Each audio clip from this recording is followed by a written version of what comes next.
ಈಗ Rupesh big boss ಮನೆ ಒಳಗೆ ಹೇಗೆ ಹೋಗಿದ್ದಾನೆ ಹಾಗೆ ನಮಗೂ ಇಲ್ಲಿ ಬಿಗ್ ಬಾಸ್ ಮನೆ ಒಳಗೆ ಕೂತಾಗೆ ಆಗಿದೆ. ಅಲ್ಲಿ ಹೇಗೆ ಅಂದರೆ ನಾವು ಸ್ಟುಡಿಯೋ ತನಕನೂ ಹೋಗ್ಲಿಕ್ಕಿಲ್ಲ. ನಮಗೆ ಮಧ್ಯ ಒಂದು ದಾರಿಯಲ್ಲಿ ಬಂದು ಅವ್ರ ಕಾರಲ್ಲಿ ಬಂದು ಇಳಿಸಿ ಇವನನ್ನು ಯಾರಿಗೂ ಕಾಣದಾಗೆ ಕಾರಲ್ಲಿ ಇಟ್ಕೊಂಡು ಹೋದ್ರು ಅವರು. ಬಿಗ್ ಬಾಸಿಂದ ಏನು ಕಾಲ್ ಬಂತು ಆವಾಗಲೇ ನನಗೆ ಅವನು ಇನ್ಫಾರ್ಮ್ ಮಾಡಿದ್ದ, ಈ ಥರ ಅಪರ್ಚುನಿಟಿ ಕಾಲ್ ಬಂದಿದೆ, ನಾವೇನೇನು ಮಾಡೋದು. ಯಾಕಂದ್ರೆ ನಮ್ಮ ಸರ್ಕಸ್ ಫಿಲಮ್ ಸ್ಟಾರ್ಟ್ ಆಗಿ ಇನ್ನೇನು ನಾವು ನವಂಬರಲ್ಲಿ ರಿಲೀಸಿಗೆ ಅಂತ ಪ್ಲ್ಯಾನ್ ಮಾಡಿದ್ದು. ಡಿಜಿಟಲ್ ಪ್ಲಾಟ್ಫಾರ್ಮಲ್ಲಿ ಎಲ್ಲ ಮೆಸೇಜ್ ಬರ್ಲಿಕ್ಕೆ ಸ್ಟಾರ್ಟ್ ಆಗಿತ್ತು. ಫಸ್ಟಿಗೆ ಹುಡುಗಿರದೆಲ್ಲ ಮೆಸೇಜ್ ನನಗೆ ಬರ್ತಾ ಇತ್ತು, ಅವ್ರು ಯಾಕೆ ಅವನ ಹಿಂದೆ ಹೋಗೋದು, ಅದು ನಂಗೆ ಇಷ್ಟ ಆಗಲ್ಲ ಹಾಗೆ ಹೇಗೆ ಅಂತ. ಬಟ್ ಈಗ ಅವನು ಯಾವಾಗ ಕ್ಲಿಯರ್ ಆಗಿ ಹೇಳಿದ, ಈಗ ಅವ್ರದ್ದೇ ಮೆಸೇಜ್ ನನಗೆ, ಇಲ್ಲ ಅವರು ಆಗಿಲ್ಲ, ನನಗೆ ಗೊತ್ತು ಅವರು ಒಳ್ಳೆ ವ್ಯಕ್ತಿ ಹಾಗೆ ಹೇಗೆ ಅಂತೆಲ್ಲ ಬರ್ತಾ ಇತ್ತು. ಅದಾದ ನಂತರ ಏನು ಗಿರಿಗಿಟ್ ನಮಗೊಂದು ಒಳ್ಳೆ ಸಕ್ಸಸ್ ಕೊಡ್ತು, ರೂಪೇಶ್ಗೆ ಒಳ್ಳೆ ಹೆಸರು ಕೊಡ್ತು. ಅದಾದ ನಂತರ ಏನೆಲ್ಲ ಹೇಳಿದ್ದಾರೆ ಮೊದಲು ರೂಪೇಶ್ಗೆ, ಅವನು ಆ್ಯಕ್ಟಿಂಗ್ ಪ್ರಯೋಜನ ಇಲ್ಲ, ಅದು ಇದು ಲಕ್ ಅದೆಲ್ಲ ಏನು ಹೇಳಿದೆ ಅದಕ್ಕೆಲ್ಲ ಉತ್ತರ ಕೊಟ್ಟಾಗಾಯಿತು. ಅಲ್ಲಿಂದ ಅವನ ಲೈಫ್ ಟರ್ನ್ ಆಯಿತು. ನಮಸ್ತೆ, ನಾನು ನವೀನ್ ಶೆಟ್ಟಿ, ಮೂಲತಃ ಮಂಗಳೂರಿನವನು. ವೃತ್ತಿಯಲ್ಲಿ ಕೊರಿಯೋಗ್ರಾಫರ್ ಹಾಗೂ ನಾನು ಎಕ್ಸಿಕ್ಯೂಟಿವ್ ಪ್ರೊಡ್ಯೂಸರ್ ಆಗಿ ವರ್ಕ್ ಮಾಡ್ತಾ ಇದ್ದೇನೆ. ನಾನು ರೂಪೇಶ್ನೊಂದಿಗೆ ತುಂಬ ವರ್ಷದಿಂದ ಒಡನಾಟ ಇದೆ. ಸೊ ನೀವು ಹಾಗೂ ರೂಪೇಶ್ ತುಂಬ ಒಳ್ಳೆ ಫ್ರೆಂಡ್ಸು, ಭಾಳ ವರ್ಷದಿಂದ ಒಟ್ಟಿಗಿದ್ದೀರಿ ಅಂತ ಕೇಳ್ಪಟ್ವಿ. ಹೇಗೆ ನಿಮ್ಮ ಸ್ನೇಹ ಶುರುವಾಯಿತು? ಎಷ್ಟು ವರ್ಷದಿಂದ ನಿಮ್ಮ ಸ್ನೇಹ ಇದೆ? ಆ್ಯಕ್ಚುಲಿ ಹೇಳೋದಾದರೆ ಅವನು ನನ್ನ ಕಸಿನ್. ಅಂದರೆ ಚಿಕ್ಕಂದಿನಲ್ಲದೆ ನಮ್ಮ ಪರಿಚಯ ಇದೆ, ಒಡನಾಟ ಸ್ಟಾರ್ಟ್ ಆಗಿರಲಿಲ್ಲ, ಚಿಕ್ಕಂದ ಪರಿಚಯ ಇದೆ. ನಾವು ಪೂಜೆ ಎಲ್ಲ ಇದ್ದರೆ ಜೊತೆಗೆ ಸೇರ್ತಾ ಇದ್ವಿ, ಫ್ಯಾಮಿಲಿ ಜೊತೆ ಎಲ್ಲ ಇರುವಾಗ. ಅದಾದ ನಂತರ ನಾನು ಇಲ್ಲಿ ನನ್ನ ಎಜುಕೇಷನ್ ಮುಗಿಸಿ ನನ್ನ ಏನು ವರ್ಕ್ ಸ್ಟಾರ್ಟ್ ಮಾಡಿದೆ, ಡಾನ್ಸ್ ಇದೆಲ್ಲ ಸ್ಟಾರ್ಟ್ ಮಾಡಿದೆ. ಅವಾಗ ಅವನ ಎಜುಕೇಷನ್ ಮುಗಿಸಿ ಅವನು MC ಇದೆಲ್ಲ ಸ್ಟಾರ್ಟ್ ಮಾಡಿದ್ದ. ಆ ಟೈಮಿಗೆ ಸ್ವಲ್ಪ ಒಡನಾಟ ಸ್ಟಾರ್ಟ್ ಆಯಿತು. ಅಂದರೆ ನನ್ನ ಡಾನ್ಸ್ ಇದ್ದಾಗ ನಾನು ಅವನು MC ಕರೆಯೋದು, ಅವನು MCಯಲ್ಲಿ ಅವನಿಗೆ ಡಾನ್ಸ್ದು ಏನಾದರೂ ಬೇಕಾದರೆ ನಾನು ಡಾನ್ಸ್ ಪ್ರೋಗ್ರಾಮಿಗೆ ಕರೀತಾ ಇದ್ದೆ. ಹಾಗೆ ಸ್ಟಾರ್ಟ್ ಆಗಿ ಫಸ್ಟಿಗೆ ನಾವೊಂದು ಮೋಕೆ ಅಂತ ಆಲ್ಬಮ್ ಸ್ಟಾರ್ಟ್ ಮಾಡಿದ್ವಿ. ಅದರಲ್ಲಿ ಸ್ಟಾರ್ಟ್ ಮಾಡಿದ್ವಿ, ಅಂದರೆ ಕೊರಿಯೋಗ್ರಫಿ ಅವನಿಗೆ ಸಪೋರ್ಟಾಗಿ ಎಲ್ಲ ವರ್ಕ್ ಸ್ಟಾರ್ಟ್ ಮಾಡಿದ್ವಿ. ಆಮೇಲೆ ಪೊರ್ಲು ಮಾಡಿದ್ವಿ. ಅದಾದ ನಂತರ ಇನ್ನೂ ಸ್ವಲ್ಪ ಸೀರಿಯಸ್ ಆಗಿ ಮೂವಿಗೆ ಹೋಗೋಣ ಅಂತ ಅವ್ನು ಮೂವಿ ಸ್ಟಾರ್ಟ್ ಮಾಡಿದ್ದ. ಆ ಮೂವಿಯಲ್ಲೆಲ್ಲ ಸಪೋರ್ಟ್ ಮಾಡ್ತಾ ಇದ್ದ ಅವನಿಗೆ. ಅದಾದಮೇಲೆ ಡಾನ್ಸಿಗೆ ನನ್ನ ಹತ್ರ ಬರ್ತಾ ಇದ್ದ ಅವನು. ಡಾನ್ಸ್ ಏನಾದರೂ ಕಲಿಯೋದಿದ್ರೆ ನನ್ನ ಹತ್ರನೇ ಬಂದು ಕಲಿತಾ ಇದ್ದ. ನೆಕ್ಸ್ಟ್ ನಿಶ್ಶಬ್ದ 2 ಅಂತ ಫಿಲಮ್ಗೆ ಏನು ಸ್ಟಾರ್ಟ್ ಮಾಡಿದೆ, ಅವಾಗಿಂದ ಕಂಟಿನ್ಯೂ ಅವನ ಜೊತೆನೇ ಇದ್ದೀನಿ. ಅಂದರೆ ಎಲ್ಲ ವರ್ಕು ನಾನು ಮತ್ತು ಅವನು ಡಿಸೈಡ್ ಮಾಡಿ ಮಾಡ್ತಾಯಿದ್ದೆ. ಅಲ್ಲಿಂದ ನಮ್ಮ ಒಡನಾಟ ಸ್ಟಾರ್ಟ್ ಆಯಿತು. ಸೊ ಈಗ ನಾವು ರೂಪೇಶ್ ಅವ್ರನ್ನ ಏನು ನೋಡಿದ್ದೇವೆ, ಅವ್ರ ಬಗ್ಗೆ ಏನು ಗೊತ್ತಿದೆ, ಅದಕ್ಕಿಂತ ಜಾಸ್ತಿ ತಿಳ್ಕೊಂಡವರು ನೀವು. ಈಗ ರೂಪೇಶ್ ಅವರ ಜರ್ನಿ ಬಗ್ಗೆ ನಾವು ಆಲ್ರೆಡಿ ಅವರ ಅಣ್ಣ ಹಾಗೂ ಅವರ ತಾಯಿ ಜೊತೆ ಕೂಡ ಇಂಟರ್ವ್ಯೂ ಮಾಡಿದ್ದೇವೆ, ನೀವು ನೋಡಿರ್ಬೋದು. ಈಗ ನೀವು ಸ್ನೇಹಿತನಾಗಿ ಬಹುಶಃ ಮನೆಯವರಿಗಿಂತನೂ ಜಾಸ್ತಿ ಹತ್ತಿರ, ಪ್ರತಿದಿನ ಪ್ರತಿ ಕ್ಷಣ ಅವರ ಜೊತೆ ಇರುವಂತಹ ವ್ಯಕ್ತಿ ನೀವು. ಹಾಗಾಗಿ ನೀವು ಅವರ ಸೋಲು ಗೆಲುವು, ಮೇಲೆ ಹೋದದ್ದು ಕೆಳಗೆ ಬಂದದ್ದು ಪ್ರತಿಯೊಂದನ್ನು ನೋಡಿದ್ದೀರಿ. ಈಗ ಅವರು ಬಂದ ದಾರಿ ಅಷ್ಟೊಂದು ಸುಲಭವಾಗಿತ್ತ? ಈಗ ಅವರು ನಿಂತಿರುವಂಥ ಸ್ಟೇಜ್ ಏನಿದೆ, ತುಂಬ ದೊಡ್ಡ ಸ್ಟೇಜ್, ಅಲ್ಲಿಗೆ ಬರುವ ಒಂದು ದಾರಿ ಏನಿದೆ, ಅದೊಂದು ಅಷ್ಟು ಸುಲಭವಾಗಿತ್ತ?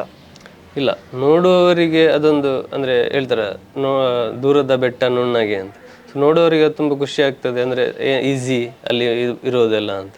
ಬಟ್ ಅದರ ಬ್ಯಾಕ್ ಸ್ಟೋರಿ ಏನಿದೆ, ನಾವು ಅನುಭವಿಸಿರೋದು ತುಂಬ ಅಂದರೆ ತುಂಬ ಕಷ್ಟ ಅನುಭವಿಸಿದ್ದಾನೆ ಅವನು. ಎವ್ರಿ ಸ್ಟೆಪ್ಪಲ್ಲೂ ಅವನು ಥಿಂಕ್ ಮಾಡಿ ಏನು ಆಲೋಚನೆ ಮಾಡಿ ಅವನು ಸ್ಟೆಪ್ ತೊಗೊಂಡ್ರು ಅಲ್ಲಿ ಏನಾದರೂ ಮಿಸ್ಟೇಕ್ ಆಗಿ ಅವನಿಗೆ ಅವನ ಬೇಜಾರಾಗ್ತಾ ಇತ್ತು. ಅವನು ಅಷ್ಟೊಂದು ಮೂವಿ ಸೋತಾಗಲು ತುಂಬ ಜನ ಹೇಳಿ ಅವನನ್ನು ಹಾಕಬೇಡಿ, ಅವನು ಒಳ್ಳೇದಿಲ್ಲ, ಅವನು ಲಕ್ಕಿಲ್ಲ, ಅವನು ಹಾಕಿದ್ರೆ ಮೂವಿ ಗೆಲ್ಲಲ್ಲ, ಹಾಗೆ ತುಂಬ ಅನುಭವಿಸಿದ್ದಾನೆ. ಇವನು ಫಸ್ಟ್ ಮೂವಿ ಆಗುವಾಗಲೂ ನಾನು ಕ್ಯೂರಿಯಾಸಿಟಿಯಲ್ಲಿ ಏನು ಹೇಳ್ತಾರೆ ಅಂತ ಹೊರಗೆ ನಿಂತಾಗ ನನ್ನ ಹತ್ರನೇ ಬಂದು ಒಬ್ಬರು ಹೇಳ್ತಾರೆ, ಅವನು ಆ್ಯಕ್ಟಿಂಗ್ ಎಲ್ಲ ಪ್ರಯೋಜನ ಇಲ್ಲ, ಅವನು MC ಮಾಡಿದ್ರೇ ಒಳ್ಳೇದು ಹಾಗೆ ಹೇಳಿದೆ. ನನಗೆ ತುಂಬ ಬೇಜಾರಾಗಿತ್ತು. ನಾನಾಗ ಅವನಿಗೆ ಹೋಗಿ ಹೇಳಿದೆ, ಈ ಥರ ಹೇಳಿದ್ದಾರೆ, ಬಟ್ ನೀನು ಇದನ್ನು ಮೈಂಡಲ್ಲಿ ಇಟ್ಟು ಬಿಡೋದಲ್ಲ, ನೀನು ಚಾಲೆಂಜ್ ಆಗಿ ತೊಗೊಳ್ಬೇಕು, ನೀನು ತೋರಿಸ್ಬೇಕು ಜನರಿಗೆ ನೀನು ಏನು ಅಂತ. ಆ ಥರ ಅವನು ಬೂಸ್ಟಪ್ ಮಾಡ್ತಾಯಿದ್ದೆ. ಸೊ ಹಾಗೆ ಹೇಳಿದ್ರೆ ತುಂಬ ಅಂದರೆ ತುಂಬ ಕಷ್ಟಪಟ್ಟಿದ್ದಾನೆ. ಈ ಲೆವೆಲಿಗೆ ರೀಚ್ ಆಗಬೇಕಾದ್ರೆ ತುಂಬ ಕಷ್ಟಪಟ್ಟ ಮೇಲೆ ಬಂದಿರೋದು ಅವನು. ಅಷ್ಟೊಂದು ಸಿನಿಮಾ ಸೋತ ನಂತರ ಬಂದು ನನ್ನ ಹತ್ರ ಹೇಳಿದ್ದ, ನಾನೊಂದು ಲಾಸ್ಟ್ ಟ್ರೈ ಮಾಡಬೇಕು ಅಂತ ಇದ್ದೇನೆ, ನಾನು ಇಷ್ಟು ಟೈಮ್ ಬೇರೆಯವರ ಡೈರೆಕ್ಷನ್ ಇದರಲ್ಲೆಲ್ಲ ಮಾಡಿ ತುಂಬ ಸೋತಾಯಿತು, ಈಗ ಇನ್ನು ಮುಂದೆ ನನಗೆ ಪಿಕ್ಚರ್ ಬರುತ್ತಾ ಇಲ್ಲ ಗೊತ್ತಿಲ್ಲ, ಬಟ್ ನಂದು ಲಾಸ್ಟ್ ಟ್ರೈ, ಇದಾದಮೇಲೆ ನಾನು ಬೇಕಾದ್ರೆ ದುಬೈ ಹೋಗಿ ಕೆಲಸ ಮಾಡಲಿಕ್ಕೆ ರೆಡಿ ಇದ್ದೇನೆ. ಬಟ್ ನೀನು ಈಗ ಡ್ಯಾನ್ಸ್ ಕ್ಲಾಸ್ ಇದೆ, ನೀನು ಇದು ಮಾಡಿಕೊಂಡು ಹೋಗು. ಬಟ್ ನಾವಿಬ್ಬರು ಸೇರಿ ಒಂದು ಲಾಸ್ಟ್ ಟ್ರೈ ಮಾಡೋಣ ಅಂತ ಗಿರ್ಗಿ ಸ್ಟಾರ್ಟ್ ಮಾಡಿದ್ದು. ನಾವಿಬ್ಬರು ಡ್ಯಾನ್ಸ್ ಕ್ಲಾಸಲ್ಲೇ ಕೂತ್ಕೊಂಡು ಸ್ಟೋರಿ ಎಲ್ಲ ಬರೆದಿದ್ದು. ಅದಾದಮೇಲೆ ಸ್ಕ್ರೀನ್ ಪ್ಲೇ ಸ್ಟಾರ್ಟ್ ಆಗುವಾಗ ವಿನೀತ್ ಜಾಯ್ನ್ ಆದ.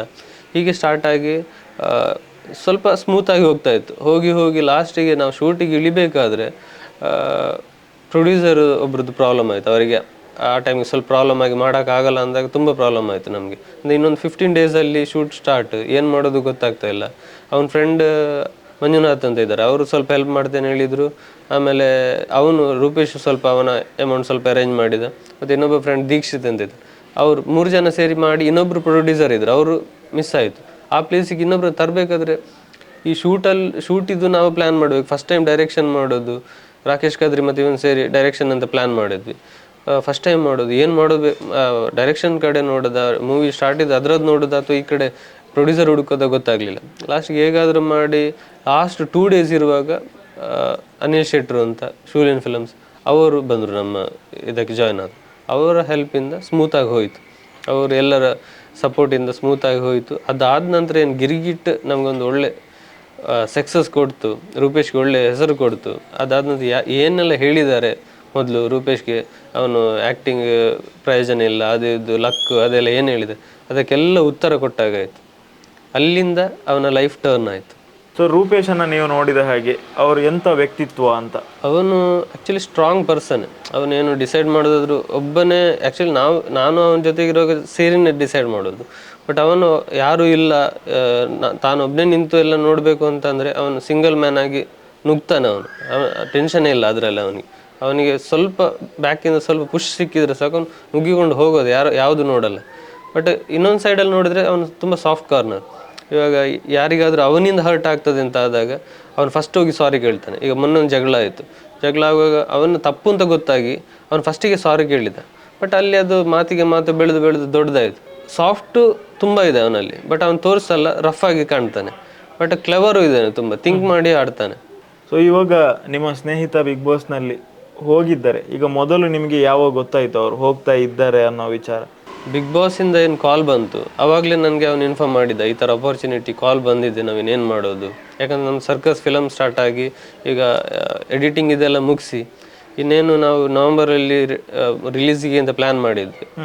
ಸೊ ಅದರ ವರ್ಕ್ಸ್ ನಡೀತಾ ಇದೆ. ಸೊ ಏನು ಈ ಸಲ ಬಿಡ್ತೇನೆ ನಾನು, ಇದೆ ಸರ್ಕಸ್ ಮಾಡೋಣ, ಇದು ಮುಗಿಸಿ ಆಮೇಲೆ ನೋಡೋಣ, ಬಂದರೆ ನೆಕ್ಸ್ಟ್ ಇಯರ್ ಬಂದರೆ ಇದು ಮಾಡೋಣ ಅಂತ ಡಿಸೈಡ್ ಆದ. ನಾನು ಹೇಳಿದೆ, ಬಂದ ಚಾನ್ಸ್ ಯಾವಾಗಲೂ ಬಿಡಬೇಡ, ಇದನ್ನು ಯೂಸ್ ಮಾಡು, ಇದರಿಂದ ನಮಗೆ ನೆಕ್ಸ್ಟ್ ಹೆಲ್ಪ್ ಆಗುತ್ತೆ. ಯಾವಾಗಲೂ ನಾನು ಆ ಥರ ಅವನಿಗೆ ಹೇಳ್ತಾ ಇರ್ತೇನೆ. ಸೊ ಫಸ್ಟಿಗೆ ಹೇಳಿದಾಗಲೂ ಅವನು ಬೇಡ ಬೇಡ ಅಂತಲೇ ಹೇಳಿದ. ಆಮೇಲೆ ಅವನಿಗೆ ಕರೆಕ್ಟಾಗಿ ಹೇಳಿದೆ, ಈ ಥರ ಸರ್ಕಸ್ನ ಬಗ್ಗೆ ಸ್ವಲ್ಪ ಆಚೆ ಮಾಡಿದ್ರು ನಮಗೆ ಪ್ರಾಬ್ಲಮ್ ಇಲ್ಲ, ಬಟ್ ಇಲ್ಲಿಂದ ನಿಮಗೆ ಅಪರ್ಚುನಿಟಿ ಓಪನ್ ಆದರೆ ಅದು ಸರ್ಕಸ್ಗೂ ಹೆಲ್ಪ್ ಆಗುತ್ತೆ ಅಂತ ನಾನು ಹೇಳಿದ್ದೆ. ಸೊ ಅದರ ನಂತರ ಅವ್ನು ಡಿಸೈಡ್ ಮಾಡಿದೆ, ಇಲ್ಲ ಹೋಗಿ ಆಟ ಆಡಿಯೇ ಬರೋದು ಅಂತ ಡಿಸೈಡ್ ಮಾಡಿ ಹೋದ ಅವನು. ಈಗ ಒಂದು ಸಲ ಬಿಗ್ ಬಾಸಿಗೆ ಹೋಗ್ತೇನೆ ಅಂತ ಒಂದು ಡಿಸೈಡ್ ಮಾಡ್ತಾರೆ, ಅಗ್ರಿಮೆಂಟ್ ಎಲ್ಲ ಸೈನ್ ಆಗುತ್ತೆ. ಈಗ ಹೋಗೋದಕ್ಕಿಂತ ಮುಂಚೆ ಒಂದು ತಯಾರಿ ಇರುತ್ತಲ್ಲ, ಅದು ಹೇಗಿತ್ತು ಅಂತ? 45 ದಿನಕ್ಕೆ ಬೇಕಾಗುವಂಥ ಡ್ರೆಸ್ ತೊಗೊಳ್ಬೇಕು, ಶೂಸ್ ತೊಗೊಳ್ಬೇಕು, mind first of all set ಆಗಬೇಕು. ನಾನು ಅಲ್ಲಿ 45 ದಿನ ಇರಬೇಕಾದ್ರೆ ಯಾವ ಥರ ಎಲ್ಲ ಇರಬೇಕಲ್ಲಿ ಅಂತ, ಅದಕ್ಕೆ ಯಾವ ಥರ ಪ್ರಿಪರೇಷನ್ ಮಾಡಿದ್ರಿ? ನಾನು ಕೇಳ್ಪಟ್ಟೆ ಆ ಎಲ್ಲ ಜರ್ನಿಯಲ್ಲಿ ಕೂಡ ನೀವು ಅವ್ರ ಜೊತೆ ಇದ್ರಿ ಅಂತ. ಹೇಗಿತ್ತು ಆ ಟೈಮ್? ಅದಂದರೆ ಆ್ಯಕ್ಚುಲಿ ಅಂದರೆ ಕರೆಕ್ಟ್ ಕನ್ಫರ್ಮ್ ಆಗಿರಲಿಲ್ಲ ಒಂದು, ಅಂದರೆ ಅಗ್ರಿಮೆಂಟ್ ಎಲ್ಲ ಸೈನ್ ಮಾಡಿ ಅವ್ರು ಅಲ್ಲಿಂದ ಕ್ಲಾರಿಫಿಕೇಶನ್ ಬರಲಿಲ್ಲಲ್ಲ, ಅದಕ್ಕೆ ಅವನು ವೆಯ್ಟ್ ಮಾಡ್ತಾ ಇದ್ದ. ಆ ಟೈಮಿಗೆ ಏನು 1 ವೀಕ್ ಏನೋ ಟೈಮ್ ಇತ್ತು ನಮಗೆ. 1 ವೀಕಲ್ಲಿ ಅವನಿಗೆ ಫೋನ್ ಬಂದು ಹೇಳ್ತು, ನೀವು ಕ್ಲಿಯರ್, ಈ ಡೇಟಿಗೆ ನೀವು ಬರಬೇಕು ಅಂತ. ಆಗ ಇನ್ನೊಂದು ತೆಲುಗು ಮೂವಿನ ಶೂಟಿಂಗ್ ನಡೀತಾ ಇದೆ, ಅಲ್ಲಿ ಅವ್ರಿಗೆ ಇನ್ಫಾರ್ಮ್ ಮಾಡಿ ಈ ಥರ ಇದೆ, ಅದು ಮುಗಿಸ್ಬೇಕು, ಇಲ್ಲಾಂದರೆ ಇವನಿಂದ ಅದು ಪೆಂಡಿಂಗ್ ಉಳಿತದಲ್ಲ. ಅದಕ್ಕೆ ಅವನು ಹೇಳ್ದ, ಇಲ್ಲಿ ನೀನು ರೆಡಿ ಮಾಡ್ತಾ ಇರು, ನಾನು ಹೋಗಿ ತೆಲುಗು ಮುಗಿಸ್ಕೊಂಡು ಬರ್ತೇನೆ. ತೆಲುಗು ಮುಗಿಸ್ಕೊಂಡು ಬಂದು ಒಂದೇ ವಾರದಲ್ಲಿ ಅದು ಮುಗಿಸಿ ಬಂದು, ಅಂದರೆ ಲಾಸ್ಟ್ ಸ್ವಲ್ಪ ದಿವಸ ಅಷ್ಟೇ ಶೂಟಿಂಗ್ ಇದ್ದದ್ದು. ಇಲ್ಲಿ ಬಂದ ಮೇಲೆ 2 ದಿವಸ ನಮಗೆ ಟೈಮ್ ಇದ್ದದ್ದು ಅವನಿಗೆ ಡ್ರೆಸ್ ತೆಗಿಬೇಕು. ಅದರಲ್ಲೂ ಏನು ಪ್ರಾಬ್ಲಮ್ ಅಂದರೆ ಇಲ್ಲಿ ಕರ್ಫ್ಯೂ ಹಾಕಿದ್ರು ಗಲಾಟೆ ಆದಮೇಲೆ. 6 o'clock ತನಕ ಮಾತ್ರ ಎಲ್ಲ ನಮಗೆ ವರ್ಕ್ ಮಾಡಲಿಕ್ಕೆ ಆಗೋದು, ಎಲ್ಲಿ ಹೋಗ್ಲಿಕ್ಕೆ ಆಗೋದಿಲ್ಲ. ಆ ಟೈಮಲ್ಲಿ ನಾವು ಹೋಗಿ ಡ್ರೆಸ್ ತಗೊಂಡು ಇಲ್ಲಿ ಬೇರೆ ಎಲ್ಲ ಮ್ಯಾನೇಜ್ ಮಾಡಿ ಇಲ್ಲಿ ಮೂವಿದು ವರ್ಕ್ ಮುಗಿಸೋದು, ಅಲ್ಲಿ ಒಂದು ಬಿಗ್ ಬಾಸಿಗೆ ಹೋಗ್ಲಿಕ್ಕೆ ಏನು ರೆಡಿ ಮಾಡಬೇಕು ಅದೆಲ್ಲ ಮಾಡ್ತೇವೆ. ಬಟ್ ನಾವು ಡ್ರೆಸ್ ಆ್ಯಕ್ಚುಲಿ ಅಷ್ಟು ದಿವಸದ ತೊಗೊಂಡು ಹೋಗಿಲ್ಲ. ಅವನಿಗೆ ನಾನು ಏನು ಹೇಳಿದೆ, ನಾವೊಂದು 15-20 ಡೇಸ್ ತೆಗೆದು ಕಳಿಸಿದ್ವಿ. ಅದಾದ ನಂತರ ನಾವೀಗ ವೀಕ್ಲಿ ಅವನಿಗೆ ಆ ವೀಕ್ ನೆಕ್ಸ್ಟ್ ವೀಕಿಗೆ ಏನು ಬೇಕು ಅದನ್ನು ರೆಡಿ ಮಾಡಿ ನಾನು ಇಲ್ಲಿ ಕಳಿಸ್ತಾ ಇದ್ದೇನೆ ಅವನಿಗೆ. ಸೊ ಮೊನ್ನೆ ಅವ್ರನ್ನ ಒಳಗೆ ಕಳಿಸುವಂತ ಸಮಯದಲ್ಲಿ ಕೂಡ ಇವರ ತಾಯಿ ಮತ್ತೆ ಅಣ್ಣನ ಜೊತೆ ತಾವು ಕೂಡ ಹೋಗಿದ್ದು. ಹೇಗಿತ್ತು ಅನುಭವ? ಅಷ್ಟು ದೊಡ್ಡ ಸ್ಟೇಜ್, ಸುದೀಪ್ ಅವರು ಆಂಕರಿಂಗ್ ಅಲ್ಲಿ ಇದ್ದಾರೆ. ಹೌದು, ಹೇಗಿತ್ತು? ಅಂದರೆ ಅದೊಂದು ಅನುಭವನೇ ಡಿಫ್ರೆಂಟ್. ಇವಾಗ ನಾವು ಅವನನ್ನು ಡ್ರಾಪ್ ಮಾಡೋದಕ್ಕೆ ನಾವು ಇಲ್ಲಿಂದ ಹೋದ ನಂತರ ಅಲ್ಲಿ ಹೇಗೆ ಅಂದರೆ ಅವನು ನಾವು ಸ್ಟುಡಿಯೋ ತನಕನೂ ಹೋಗ್ಲಿಕ್ಕಿಲ್ಲ ನಮಗೆ.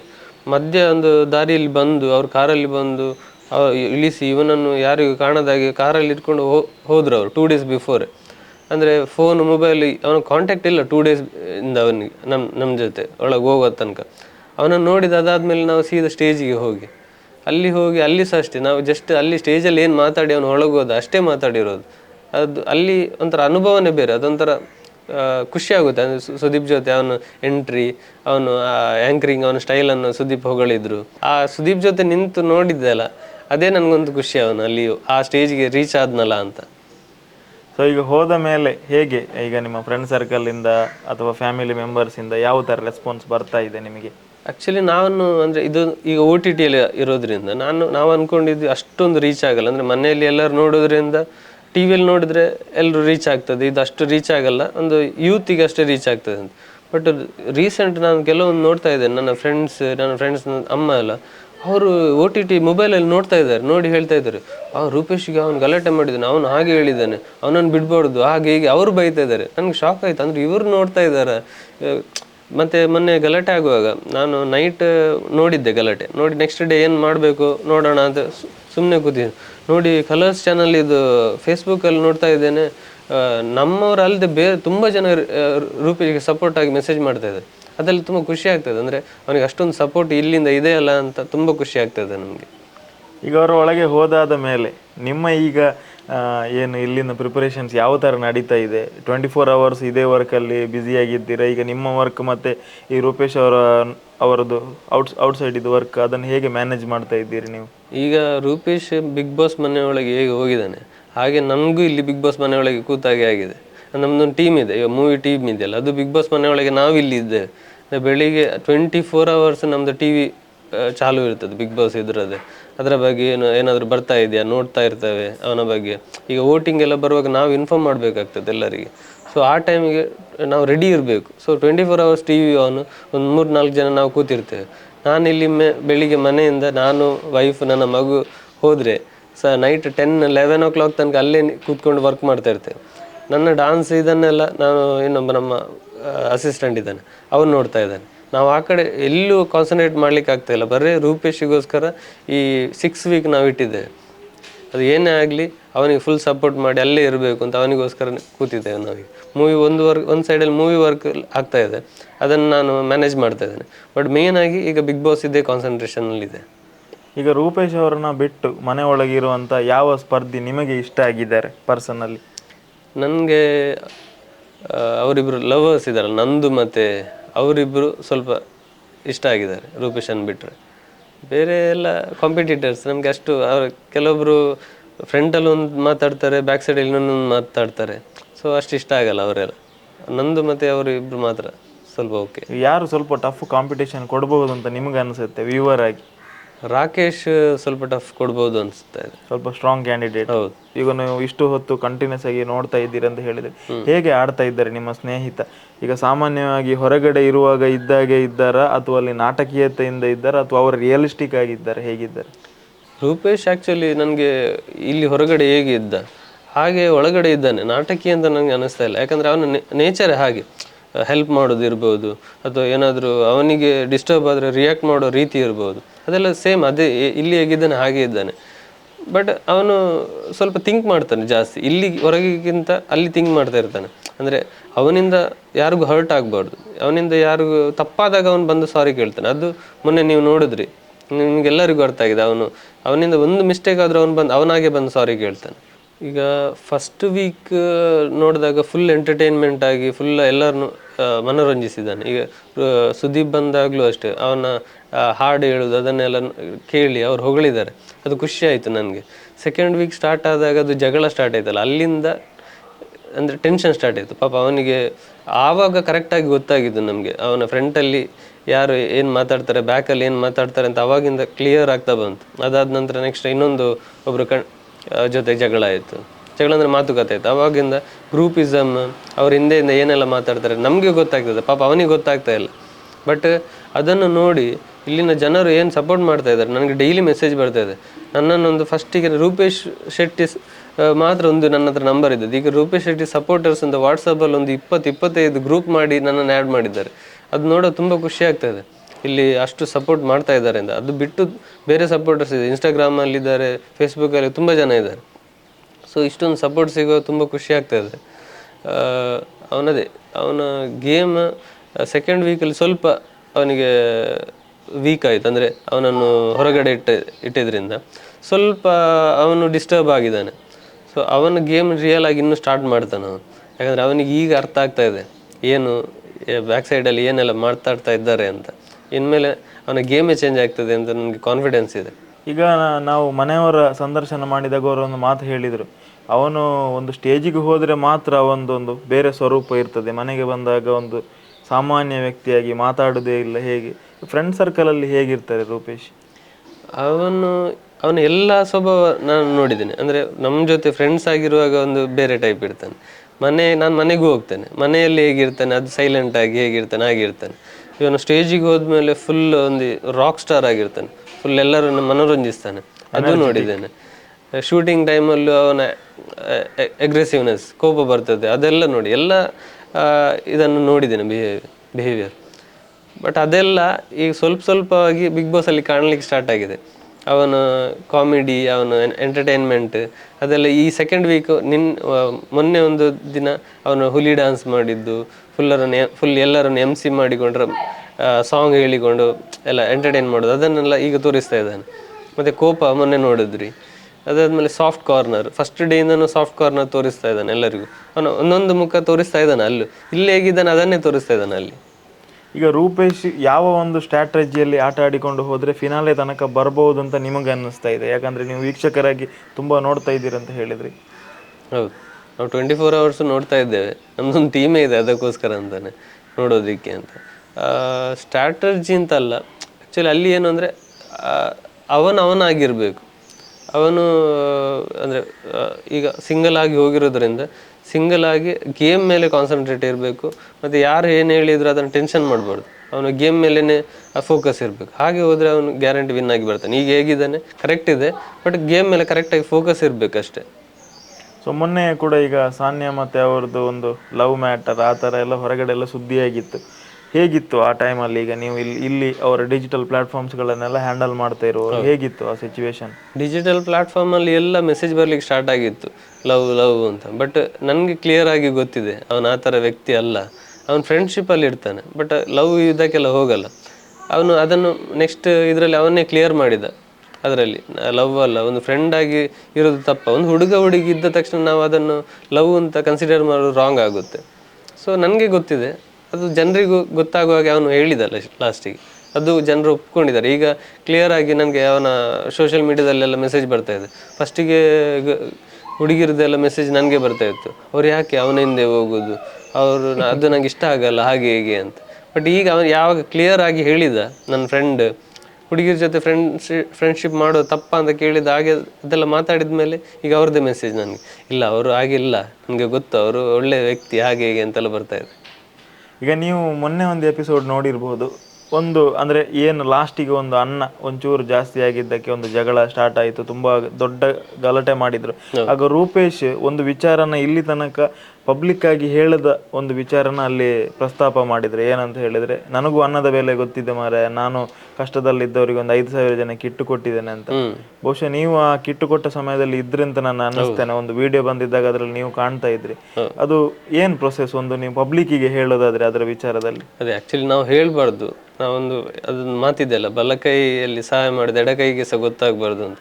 ಹಾಗೆ ಅವನು ಸಹಾಯ ಮಾಡಿದ್ದು ಇಲ್ಲಿ ಮೆನ್ಷನ್ ಮಾಡಿರಲಿಲ್ಲ. ಅಂದರೆ ಬಿಗ್ ಬಾಸಿಗೆ ಒಳಗೆ ಹೋಗುವಾಗ ನಾನೇನು ಮಾಡಿದ್ದೆ ಅದನ್ನೆಲ್ಲ ಬರೆದು ಕೊಡಬೇಕು ಅವರಿಗೆ, ಅದನ್ನೆಲ್ಲ ಅವನು ಹೇಳಿಲ್ಲ. ಬಟ್ ಯಾವಾಗ ಆ ಗಲಾಟೆ ಟೈಮ್ ಬಂತು, ಅದು ಸಹ ಊಟ ಟೈಮ್ ಬರುವಾಗ ಅವನು ಇನ್ನೊಬ್ಬ ಕಂಟೆಸ್ಟ್ ಏನು ಹೇಳಿದ, ನಿಂಗೆ ಅನ್ನದ ಮೇಲೆ ಗೊತ್ತಿಲ್ಲ ಅದರಿಂದ, ಆಗ ಅವನು ಆ ಕೋಪದಲ್ಲಿ ಹೇಳಿದ್ದದು ನಾನು ಇಷ್ಟೆಲ್ಲ ಮಾಡಿದ್ದೇನೆ ಅಂತ. ಬಟ್ ಅದೇ ಆ ಟೈಮಿಗೆ, ನಾವು ಕೊರೋನಾ ಟೈಮಿಗೆ ತುಂಬ ಅಂದರೆ ತುಂಬ ಅವನು ಹೆಲ್ಪ್ ಮಾಡಿದ್ದಾನೆ ಎಲ್ರಿಗೂ. ಅದು ನಾವಂದರೆ ಆ್ಯಕ್ಚುಲಿ ಸೋಷಿಯಲ್ ಮೀಡ್ಯಾದಲ್ಲಿ ಹಾಕೋದು ಬೇಡ ಅಂತ ಇದ್ವಿ, ಬಟ್ ನಾವು ಹಾಕಿದ್ದು ಯಾಕೆ ಅಂದರೆ ನಾವು ಅಂದ್ಕೊಂಡದ್ದು ಫಸ್ಟ್ ಒಂದು 100 ಜನ 200 ಜನರಿಗೆ ಹೆಲ್ಪ್ ಮಾಡ್ಬೋದು ನಮ್ಮ ಕೈಯಲ್ಲಾದಷ್ಟು ಅಂತ. ಆ ಸೋಷಿಯಲ್ ಮೀಡ್ಯಾದಲ್ಲಿ ನಾವು ಹಾಕಿದ ಮೇಲೆ ಅದನ್ನು ನೋಡಿ ನಮಗೆ ಕಾಲ್ ಬಂತು, ಅಂದರೆ ನಾವು ನಿಮಗೆ ಸಪೋರ್ಟ್ ಮಾಡ್ತೇವೆ, ನಾವು ಅಮೌಂಟ್ ಕೊಡ್ತೇವೆ, ನೀವು ಏನು ವರ್ಕ್ ಮಾಡ್ತಾಯಿದ್ದೀರಿ ಅದನ್ನು ಕಂಟಿನ್ಯೂ ಮಾಡಿ ಅಂತ. ಹಾಗೆ ಸಪೋರ್ಟ್ ಅವನ ಫ್ರೆಂಡ್ಸ್ ಇದ್ದೆಲ್ಲ ಅಮೌಂಟ್ ಸ್ವಲ್ಪ ಬಂತು. ಆಮೇಲೆ ತುಂಬ ಜನರಿಗೆ ಗೊತ್ತಾಗಿ ಈ ಥರ ಮಾಡ್ತಾ ಇದ್ದಾರೆ ಅಂತ ಗೊತ್ತಾಗಿ ಅವ್ರ ಸೈಡಿಂದ ಅವರು ಹೆಲ್ಪ್ ಮಾಡೋದಕ್ಕೆ ಹೆಲ್ಪ್ ಆಯಿತು.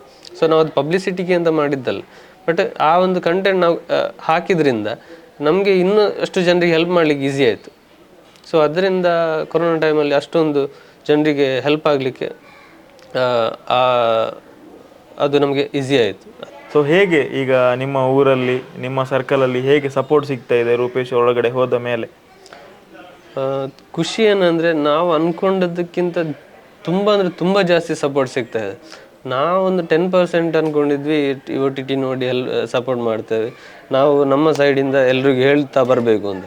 ಇದನ್ನ ಹೇಳೋದೇ ಬೇಡ, ಅವರೇ ನಮಗೆ ಬಂದು ಹೇಳ್ತಾರೆ, ರೂಪೇಶ್ ಶೆಟ್ಟಿದದು ನಾವು ಓಟ್ ಹಾಕೋದು ಹೇಗೆ ನನಗೆ ಹೇಳಿ, ಅದು ನಮಗೆ ಗೊತ್ತಾಗ್ತಾ ಇಲ್ಲ, ನೀವು ನನಗೆ ಇನ್ಫಾರ್ಮ್ ಮಾಡಬೇಕು. ನನ್ನ ನಂಬರ್ ತೊಗೊಂಡು ಅವರು ನನಗೆ ಕಾಲ್ ಮಾಡಿ ಹೇಳ್ತಾ ಇರ್ತಾರೆ, ನನಗೆ ಓಟಿದ್ದ ಟೈಮಿಗೆ ನಂಗೆ ಇನ್ಫಾರ್ಮ್ ಮಾಡಬೇಕು ಹಾಗೆ ಹೀಗೆ ಅಂತ. ಸೊ ತುಂಬ ಖುಷಿ ಆಗ್ತಾ ಇದೆ. ಇಷ್ಟೊಂದು ಸಪೋರ್ಟ್ ಅಂದ್ಕೊಂಡೇ ಇರಲಿಲ್ಲ, ಬಟ್ ಹ್ಯೂಜ್ ಸಪೋರ್ಟ್ ಇದೆ. ಅದು ತುಂಬ ಥ್ಯಾಂಕ್ಸ್ ಆ್ಯಕ್ಚುಲಿ ಅವರಿಗೆಲ್ಲರಿಗೂ. ಆ್ಯಸ್ ಅ ವ್ಯೂವರ್ ಆಗಿ ನಿಮ್ಗೆ ಏನು ಅನಿಸುತ್ತೆ, ರೂಪೇಶ್ ಅವರು ಎಷ್ಟು ವಾರ ಮನೆ ಒಳಗಡೆ ಇರಬಹುದು? ನನ್ನ ಪ್ರಕಾರ ಅವನು ಫಿನಾಲೆ ತನಕನೂ ಇರ್ತಾನೆ ಅಂತ ಕಾನ್ಫಿಡೆನ್ಸ್ ಇದೆ ನನಗೆ.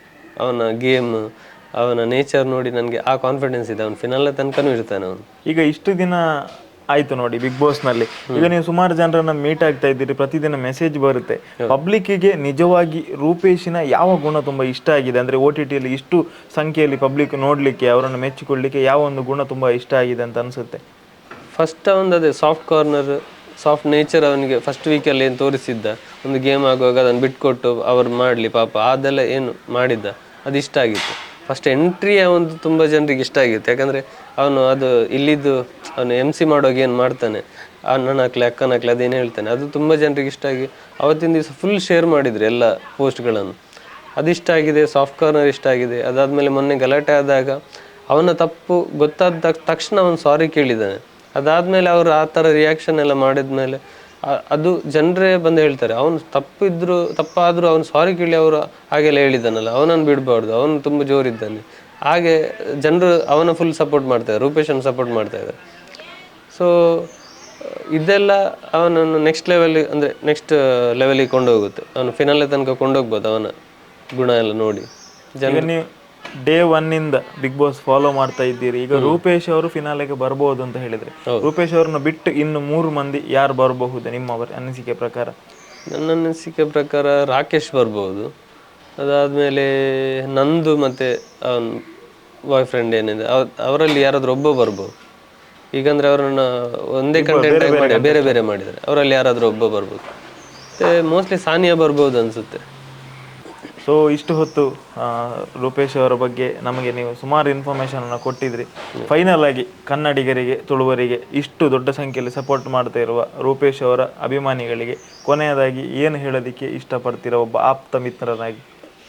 ಎಲ್ರಿಗೂ ತುಂಬ ಥ್ಯಾಂಕ್ಸ್. ಆ್ಯಕ್ಚುಲಿ ನೀವು ತುಂಬ ಸಪೋರ್ಟ್ ಮಾಡ್ತಾ ಇದ್ದೀರಿ, ಬಟ್ ಇನ್ನು ಬರುವ ದಿನಗಳಲ್ಲಿ ಅವನಿಗೆ ಸಪೋರ್ಟ್ ಅಂತೂ ಇನ್ನೂ ಜಾಸ್ತಿ ಬೇಕಾಗ್ತದೆ. ನೀವು ವೋಟ್ ಮಾಡೋದಲ್ಲದೆ ನಿಮ್ಮ ಫ್ರೆಂಡ್ಸ್, ನಿಮ್ಮ ಯಾರೆಲ್ಲ ಇದ್ದಾರೆ ಎಲ್ಲರ ಹತ್ರ ಹೇಳಿ ನೀವು ವೋಟ್ ಮಾಡಿಸಬೇಕು. ದಿನಕ್ಕೆ ಒಂದು ವೋಟಿಂಗ್ ಸ್ಟಾರ್ಟ್ ಆದರೆ ಅವರಿಗೆ 100 ಕೌಂಟ್ಸ್ ವೋಟ್ ಮಾಡ್ಬೋದು, 100 ಸಲ ಮಾಡ್ಬೋದು. ಅದನ್ನು ಫಸ್ಟ್ ಅವನ ಫೋಟೋ ಪ್ರೆಸ್ ಮಾಡಿ ಸಬ್ಮಿಟ್ ಮಾಡಿ ಬ್ಯಾಕ್ ಬಂದು ಹಾಗೆ 100 ಕೌಂಟ್ಸ್ ಬರುತ್ತೆ. ಆ 100 ಕೌಂಟ್ಸ್ ಅವ್ರು ತಗೊಳ್ತಾರೆ. ಒಬ್ಬರಿಗೆ 100 ಕೌಂಟ್ ಇರುವ ವೋಟಿಂಗ್ ಸ್ಟಾರ್ಟ್ ಆಗುತ್ತೆ. ಸೊ ನೀವು ನಿಮ್ಮ ಫ್ರೆಂಡ್ಸ್ ಹತ್ರ ಎಲ್ಲ ಹೇಳಿ ಅದನ್ನು ಇನ್ನೂ ಜಾಸ್ತಿ ಮಾಡಿದರೆ ಅವನಿಗೆ ಸಪೋರ್ಟ್ ಇನ್ನೂ ಆಗುತ್ತೆ. ಸೊ ನೀವೆಲ್ಲ ಸಪೋರ್ಟ್ ಮಾಡ್ತೀರಿ ಅಂತ ಗೊತ್ತು, ಬಟ್ ನಾನು ಕ್ಲಾರಿಟಿ ಕೊಟ್ಟದ್ದು ನಿಮಗೆ. ಇನ್ನೂ ಅಂದರೆ ಕೆಲವರಿಗೆ ಗೊತ್ತಿರಲ್ಲ, ಯಾರಿಗೆಲ್ಲ ಗೊತ್ತಿಲ್ಲ ನನಗೆ 100 ಟೈಮ್ಸ್ ಮಾಡ್ಬೋದು ಅಂತ. ಬಟ್ ಇದರಿಂದ ನಿಮಗೆ ಗೊತ್ತಾಗಿ ನೀವು ಎಲ್ರಿಗೆ ಹೇಳಿ ಇನ್ನೂ ಸಪೋರ್ಟ್ ಜಾಸ್ತಿ ಆಗಲಿ ಅಂತ. Thank you.